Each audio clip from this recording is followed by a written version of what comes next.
Hello students, तो जैसा कि आप सभी लोगों का जो एसएससी सीजीएल का एग्ज़ाम है यहाँ पर आपका चल रहा है और आज है यहाँ पर आपका 21 जुलाई जो है आपका 21 जुलाई की बात करें तो फर्स्ट शिफ्ट का जो एग्ज़ाम था आप लोगों का फाइनली समाप्त हो चुका है। तो जो भी क्वेश्चंस हमें मिल पाए जीके जीएस से रिलेटेड उन सारे क्वेश्चंस को एनालिसिस करवाने वाले हैं। बस क्या करना है कि आपको वीडियो के लास्ट तक बने रहना है, साथ ही साथ आपको वीडियो को शेयर और लाइक ज़रूर कर देना और चैनल को भी सब्सक्राइब करना ना भूलें, क्योंकि हर एग्ज़ाम से रिलेटेड यहाँ पर एनालिसिस आपको मिलता रहता है।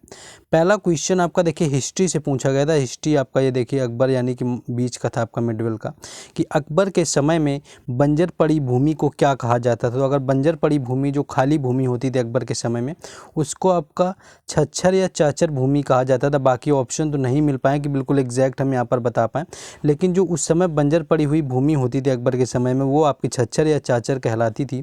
ऐसी भूमि होती थी ये जिस पर कि लगभग 3 या 4 वर्षों तक खेती नहीं की जाती थी। बंजर भूमि आपके निकृष्ट कोटि की भूमि होती है जिसे कि लगभग 5 वर्षों तक काश्त के प्रयोग में लाया गया हो। तो ये आपका छच्छर या चाचर जो आपका ये इन्हीं दो में से कोई एक ऑप्शन दिया होगा। नेक्स्ट आगे बढ़ेंगे। जैसा कि आप सभी लोगों का जो एसएससी सीजीएल का एग्ज़ाम है वो समाप्त होने पर आ गया और आगे आपका एमटीएस, सीएचएसएल और सीपीओ जैसे एग्ज़ाम लगे हुए हैं।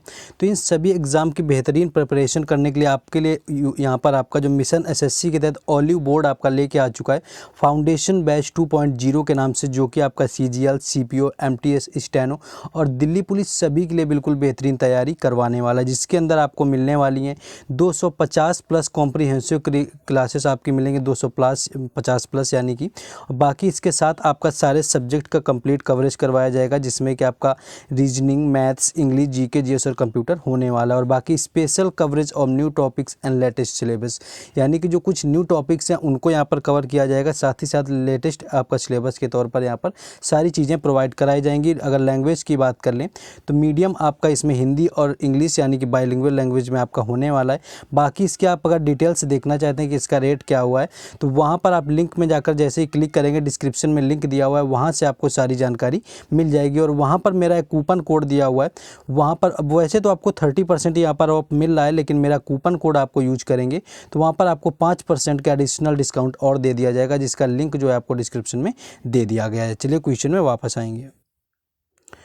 नेक्स्ट आगे देखिए क्वेश्चन आपका आया हुआ था। नेक्स्ट एक क्वेश्चन इससे था कि करो या मरो का नारा किसके द्वारा क्या दिया गया था। तो करो और मरो के नारा की बात करें तो महात्मा गांधी जो है इसका राइट आंसर हो जाएगा, जिनके द्वारा करो या मरो का नारा दिया गया था। और यहाँ पर बात कर लें तो जो करो या मरो नारा ये आपका महात्मा गांधी से जुड़ा हुआ था। बाकी अगर बात करें तो यह नारा जो हुआ था गांधी जी के द्वारा शुरू किए गए भारत छोड़ो आंदोलन के दौरान अस्तित्व में आया हुआ था।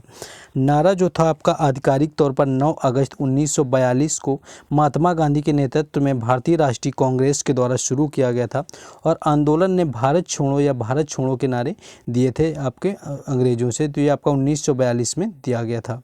नेक्स्ट क्वेश्चन देखिए, यहाँ पर आपके संविधान से रिलेटेड हर शिफ्ट में कोई ना कोई क्वेश्चन जरूर पूछा जाता है। तो जो मौलिक अधिकार हैं आपके यहाँ पर पूछा गया था कि मौलिक अधिकार संविधान के किस भाग में दिए गए हैं। तो सबसे पहले अगर मौलिक अधिकारों की बात की जाए तो भाग 3 इसका राइट आंसर हो जाएगा, जिसमें कि मौलिक अधिकार दिए हुए हैं। बाकी अगर बात करें आपसे अगर मौलिक कर्तव्य पूछे जाएँ तो वो आपके भाग 4 में दिए गए होंगे। तो भाग 4 में आपके दिए गए हैं आपके मौलिक कर्तव्य, लेकिन अधिकार पूछे गए थे तो भाग 3 में आपके दिए गए हैं, जो कि अनुच्छेद 12 से लेकर के 35 तक दिए गए हैं। तो कई बार क्या होता है आपका कि अनुच्छेद पूछ लिया जाता है। इस संबंध में आपके संविधान निर्माताओं ने संयुक्त राज्य अमेरिका के संविधान से प्रेरणा ली हुई है। बाकी संविधान का जो भाग 3 है वो भाग 3 को भारत के मैग्ना कार्टा के रूप में वर्णित किया गया। तो ये कई बार क्वेश्चन ये भी याद रखना है, ये पूछा जाता है कि संविधान के किस भाग को मैग्ना कार्टा कहा जाता है भारत का। तो वो भाग 3 ही है, जिसमें कि न्याय संगत मौलिक अधिकारों की एक बहुत लंबी व्यापक सूची दी हुई है। नेक्स्ट आपको बता दें कि जो आपका मूल संविधान बना हुआ था तब मौलिक कर्तव्य आपके नहीं थे, लेकिन 42वां संविधान संशोधन होता है आपका 1976 में, जिसके तहत आपको 10 मौलिक कर्तव्य जोड़ दिए गए थे सरदार स्वर्ण सिंह समिति की अनुशंसा पर। तो ये भी याद रखना है।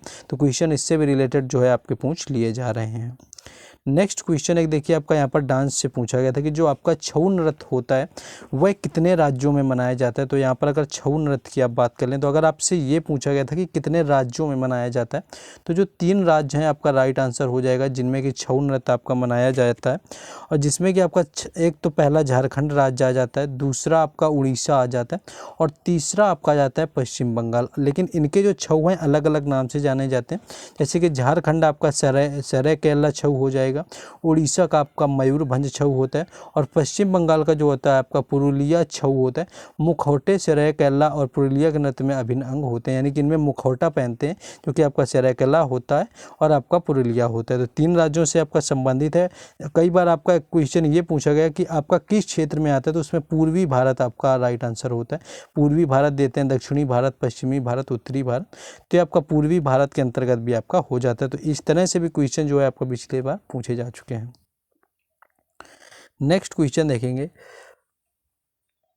नेक्स्ट क्वेश्चन था कि 26 जनवरी को गणतंत्र दिवस क्यों मनाया जाता है। तो 26 जनवरी की बात करें तो हर साल 26 जनवरी को गणतंत्र दिवस आपका इसलिए मनाया जाता है क्योंकि इसी दिन देश में पूरे जो संविधान है उसको लागू किया गया था 26 जनवरी 1950 के दिन।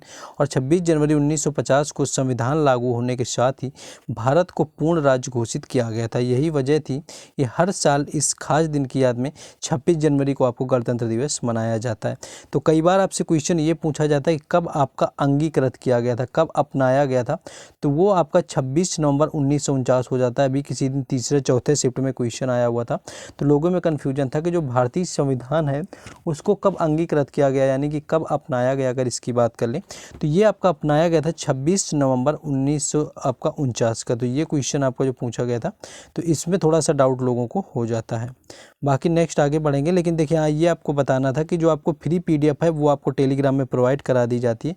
बाकी पेड PDF के अंदर कुछ आपको अलग चीज़ें मिलती हैं, इसमें कि आपको प्राइवेट ग्रुप में दिया जाता है, हर दिन का कंबाइंड करके दिया जाता है, ज़्यादा से ज़्यादा प्रश्न खोज के इसमें ढूंढ के मिलाए जाते हैं। बस इसका शुल्क जो है आपको मात्र 25 रुपये पे करना होता है। निर्धारित समय पर आपको PDF मिलती है। ये व्हाट्सएप नंबर दिया हुआ है, इस पर आप कॉन्टैक्ट कर लें तो आपको दे दिया जाएगा। आप लोग इसको देख लेंगे जो लोग लेना चाहते हैं, अन्यथा आपको फ्री PDF मिलती रहेगी। ठीक है, फ्री आपको टेलीग्राम चैनल जो पब्लिकली है उसमें मिलती रहती है।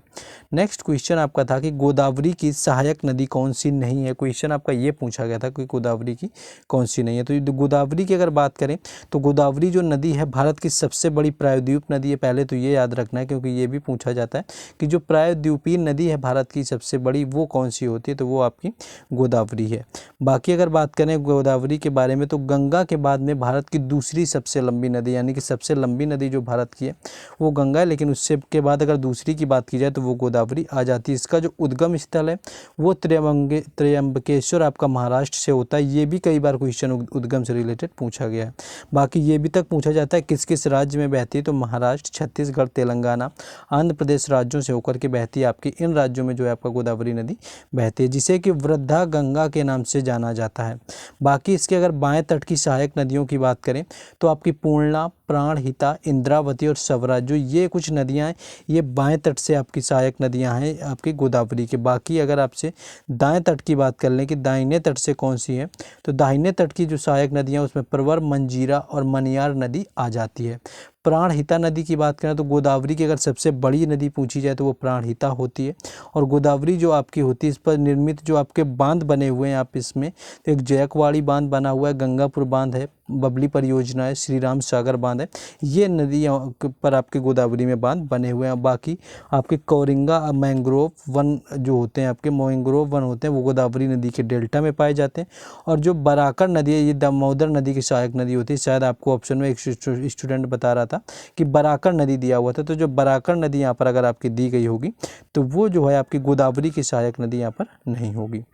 नेक्स्ट क्वेश्चन था कि जून और सितंबर के बीच में वर्षा किसके कारण होती है। तो जून और सितंबर की बात करें तो भारत में जो मानसून आपका आता है हिंद महासागर व अरब सागर की ओर से हिमालय की ओर आने वाली हवाओं पर आप लोगों का निर्भर करता है, जो चल के आती हैं हिंद महासागर से और अरब सागर से चल करके आती हैं, तो उन पर आपका निर्भर करता है।